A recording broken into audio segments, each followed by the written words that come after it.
I'm Pete Morley. I run Californian Classics and we're a Karmann Ghia parts and restoration facility. Ghias for me started as a bit of a hobby. The knowledge of the cars kind of grew and I ended up putting the knowledge to some use in restoring and saving these cars from ending up on the scrap heap. Restoration, parts, servicing, repairs, it could be anything from custom brings in a car to us and wants a complete restoration. Every last nut and bolt off the car, every last bit of rust, cut out, blasted.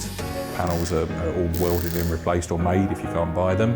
And then it goes through a very tight paint process, over 300 hours going just to body prep alone. Other customers want them to be more in line with today's traffic, so we might upgrade brakes, put a bigger engine in.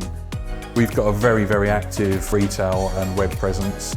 We probably hold the largest stock of Karmann Ghia specific parts in Europe, I would think. We've got a CNC plasma table that we use to manufacture new metal parts and panels, a series of 3D printers. We're even redeveloping stuff that hasn't been around since the 50s. There's an awful lot of cars out there that you can't get bits for, and we kind of fill the void.